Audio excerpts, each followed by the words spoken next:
Our planet is a blue planet. Over 70% of its surface is covered by water, a vast, churning expanse that holds the great majority of life on Earth. Yet for all its prevalence, it remains our world's greatest unknown. We have mapped the surface of the Moon and Mars with greater detail than we have our own ocean floor.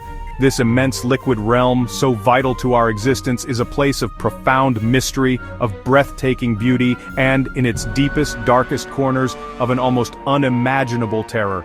It is a world without light, under pressure that would crush any one of us in an instant. And it is here, far from the sun-drenched shallows, that life has taken on its most extraordinary, and to us, most unsettling forms. The deep sea is a theater of the bizarre, a stage for living nightmares. Down in the crushing blackness, evolution has sculpted creatures that defy our understanding of life itself.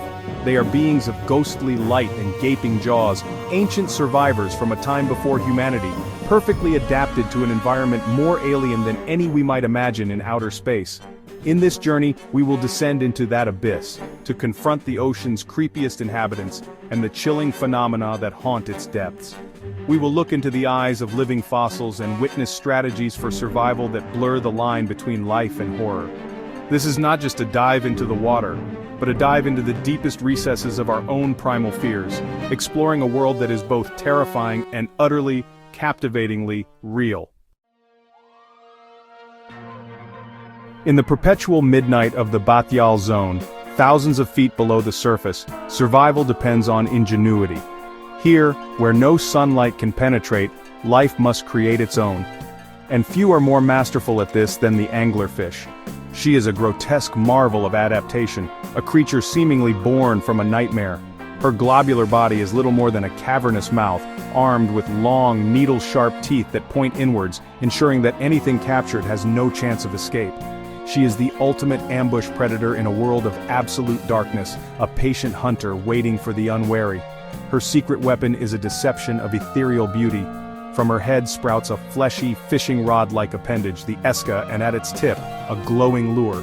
This is not magic but a marvel of biochemistry, a symbiotic colony of bioluminescent bacteria cultivated by the anglerfish herself.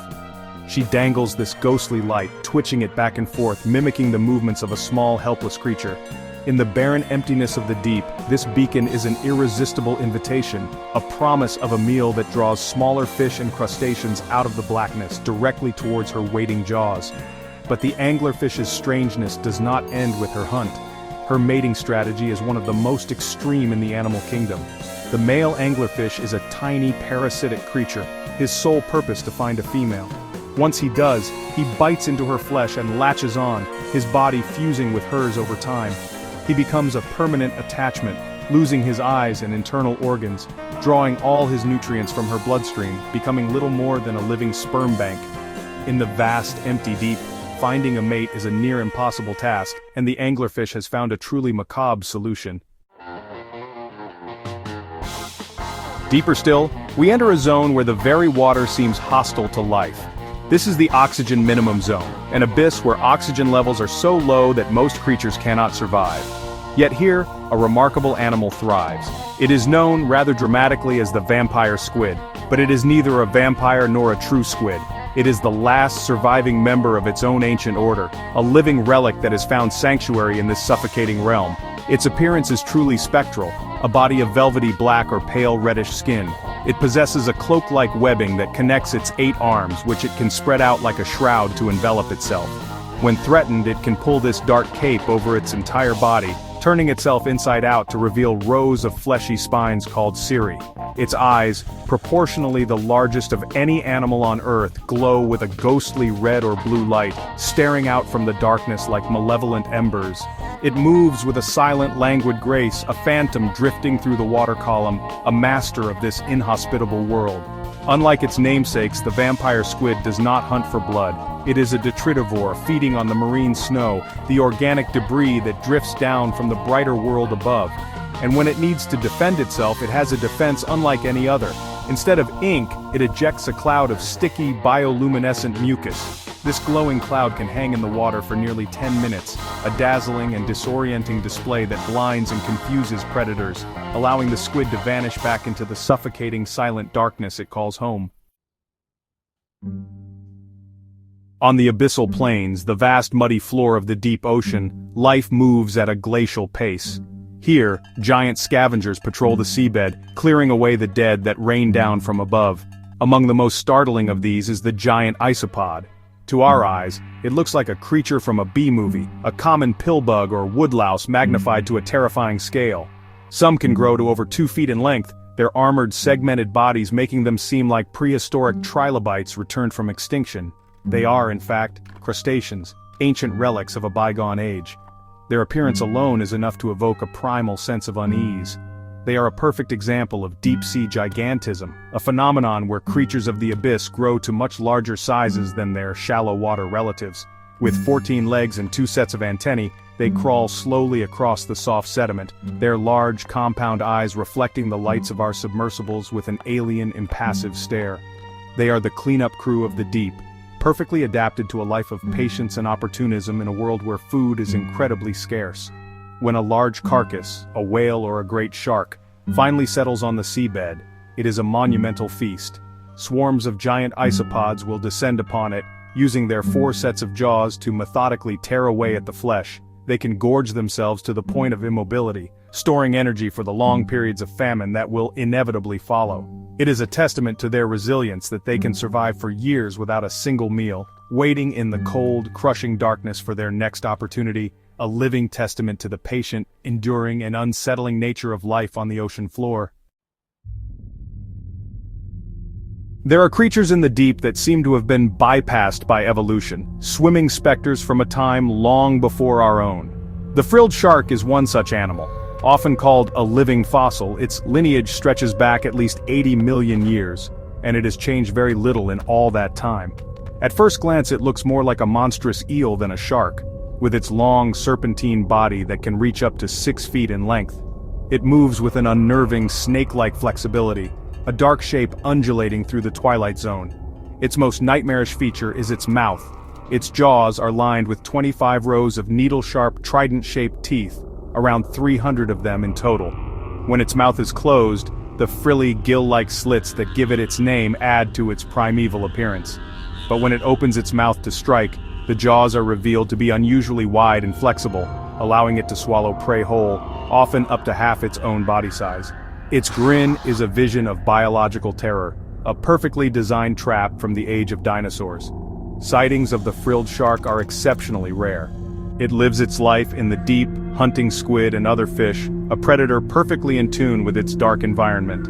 When one is occasionally brought to the surface, it rarely survives for long, unaccustomed to the warmth and low pressure of our world. It remains a creature of mystery, a fleeting glimpse into the Earth's deep past. To see it is to see a ghost, a living nightmare that reminds us that the ocean's depths are a museum of ancient and often terrifying life forms. Of all the sharks that patrol the ocean, none seems more alien, more like a creature from another world, than the goblin shark. It is a denizen of the continental slopes, living at depths of over 4,000 feet. Its appearance is utterly bizarre. It has a flabby pinkish-gray body, a color resulting from its blood vessels showing through its almost translucent skin. But its most defining and horrifying feature is its head. An incredibly long, flattened snout like a blade protrudes far out from its face, studded with sensitive electroreceptors called ampullae of Lorenzini.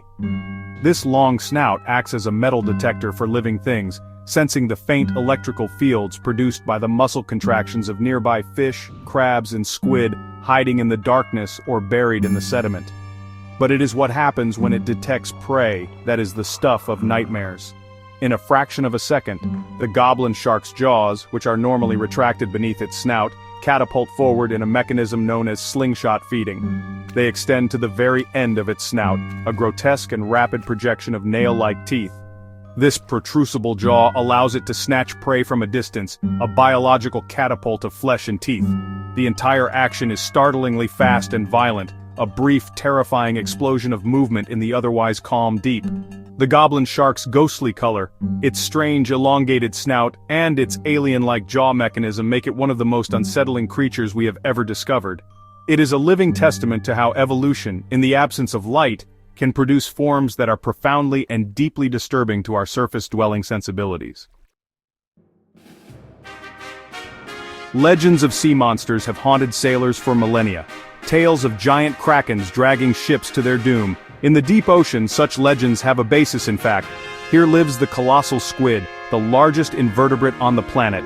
It is a creature of immense proportions, thought to reach lengths of up to 46 feet and weigh over 1,000 pounds. It is an animal of such scale that it seems to belong to mythology.